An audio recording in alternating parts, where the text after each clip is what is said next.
एक बार फिर राजा विक्रमादित्य बेताल को पेड़ से उतारकर कंधे पर लाद कर योगी की ओर बढ़ने लगता है। इस दौरान बेताल फिर से राजा को एक नई कहानी सुनाता है और शर्त वही होती है, अगर राजा ने मुंह खोला तो वो उड़ जाएगा और जवाब पता होते हुए भी नहीं दिया तो राजा की गर्दन को धड़ से अलग कर देगा।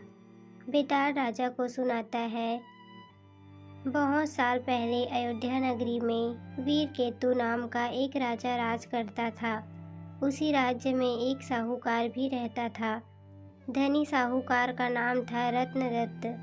उसकी एक ही सुंदर सी बेटी थी रत्नावती। रत्नावती के लिए कई रिश्ते आए, लेकिन उसने किसी से भी शादी करने के लिए हाँ नहीं की। इस वजह से उसके पिता काफ़ी परेशान थे। रत्नावती को सिर्फ सुंदर और धनवान नहीं, बल्कि बुद्धिमान और बलवान वर चाहिए था। एक ओर रत्नावती के पिता अपनी बेटी से परेशान थे, दूसरी ओर नगर में चोरी शुरू होने लगी थी, जिस वजह से रत्नदत्त को हर समय यह डर सताता था कि कहीं उसके घर से चोर सारा धन न लेकर चला जाए। इसी बीच रत्नावती की मुलाकात उस चोर से हो जाती है। रत्नावती को लोगों के घरों से फल तोड़कर खाने में बड़ा आनंद आता था। वह चोर रत्नावती को आम चुराना सिखाता है। वह लड़की उससे बहुत प्रभावित होती है और रोज उससे मिलने लगती है। वक्त के साथ साथ उसे चोर से प्यार हो जाता है। इधर चोर रोज रत्नावती से मिलने के बाद चोरी करने के लिए निकल जाता था। उधर अयोध्या में बढ़ती चोरी से परेशान राजा ने सारे मंत्रियों और पहरेदारों को डांट लगाते हुए कहा, नगर में रोज चोरियां हो रही है, लेकिन न तो कोई पहरेदार उसे पकड़ पा रहा है और न ही कोई मंत्री उसे पकड़ने की योजना बना पा रहा है। इसके बाद राजा ने खुद चोर को पकड़ने का फैसला लिया। चोर को पकड़ने के लिए राजा रोज रात को नगर में घूमने लगे। एक दिन राजा ने रात में किसी को घर से कूदते हुए देखा। राजा को शक हुआ तो वह उसके पीछे चल पड़े। जैसे ही राजा वहां पहुंचे तो चोर उन्हें देखकर कहने लगा, अरे मुझे तो लगता था कि यहाँ मैं ही एक चोर हूँ। तुम भी चोरी के इरादे से यहाँ आए हो। राजा कुछ भी नहीं कहते।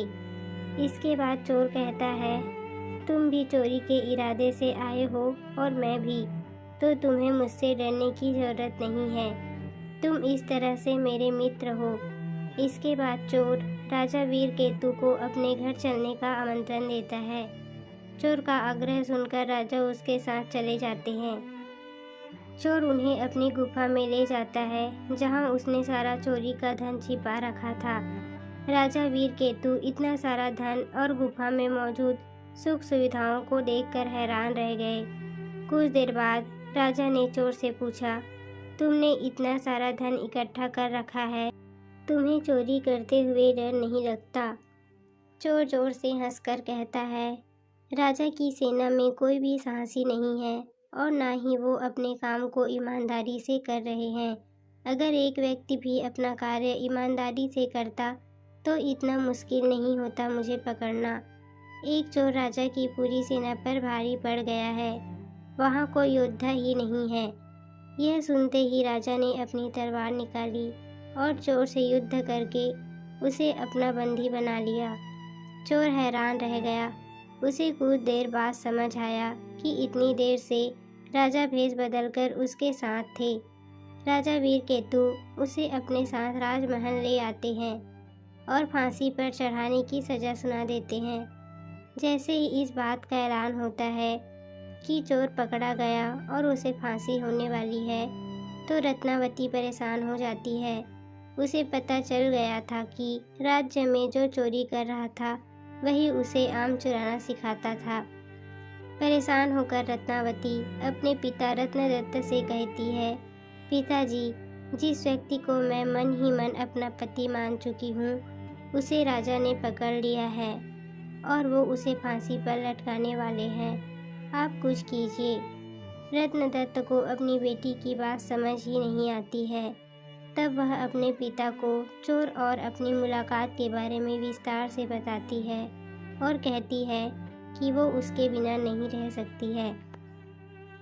रत्नदत्त अपनी बेटी को समझाने की कोशिश करता है। जब बेटी नहीं मानती है तो वह मजबूर होकर राजा के पास चला जाता है। वह राजा को बताता है कि उसकी बेटी रत्नावती चोर से बहुत प्यार करती है। अगर उसे फांसी हो गई तो वह भी अपने प्राण त्याग देगी। वह व्यापारी अपनी बेटी के खातिर राजा को सोने के सिक्के और चोर द्वारा चुराने वाला धन वापस करने का प्रस्ताव रखता है, लेकिन राजा उसकी एक नहीं सुनते। कुछ देर बाद ही राजमहल में रत्नावती पहुंच जाती है। वह भी राजा से आग्रह करती है, लेकिन राजा किसी की नहीं सुनते और जल्लाद से चोर को जल्दी फांसी देने को कह देते हैं। जैसे ही चोर को फांसी होने वाली होती है, वह पहले रोता है और फिर जोर से हंसने लगता है। उस चोर को फांसी होते ही लड़की भी अपने प्राण त्यागने की कोशिश करती है। उसी वक्त आकाशवाणी होती है। भगवान रत्नावती से कहते हैं, हे पुत्री, तुम्हारा प्रेम बहुत पवित्र है। तुम्हारे इस प्यार को देखकर हम बहुत खुश हुए हैं। तुम मांगो जो भी तुम्हें मांगना है। यह सुनकर रत्नावती कहती है, मेरे पिता का कोई बेटा नहीं। आप उन्हें आशीर्वाद दें कि उनके 100 पुत्र हो जाएं। एक बार फिर आकाशवाणी होती है, ऐसा ही होगा, लेकिन तुम कुछ और भी वरदान मांग सकती हो। फिर रत्नावती कहती है, मैं उस चोर से बेहद प्यार करती हूँ। अगर हो सके तो आप उन्हें जीवित कर दीजिए। रत्नावती के वरदान मांगते ही चोर फिर से जीवित हो जाता है। इधर यह सब देखकर राजा बहुत हैरान हो जाते हैं। उधर चोर जीवित होने के बाद एक बार फिर रोता है और फिर जोर जोर से हंसने लगता है। इसी दौरान राजा चोर से कहते हैं, अगर तुम सही रास्ते पर चलने का वादा देते हो तो मैं तुम्हें राज्य का सेनापति घोषित करने को तैयार हूँ। चोर खुशी खुशी हाँ कर देता है। इतनी कहानी सुनाते ही बेताल चुप हो जाता है।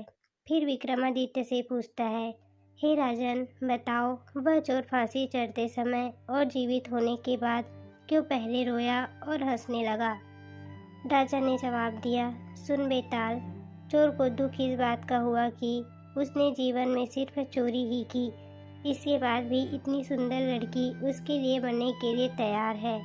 फिर हंसा इसलिए क्योंकि उसने सोचा एक ऐसी लड़की जिससे राजकुमार भी शादी करना चाहते थे, उसे प्यार भी हुआ तो एक चोर से। दोबारा जिंदा होने के बाद वो नया जीवन मिलने पर रोया और खुशी भगवान के खेल को देखकर हुआ। एक बार फिर सही जवाब मिलने के बाद बेताल उड़कर पेड़ से जा लटका।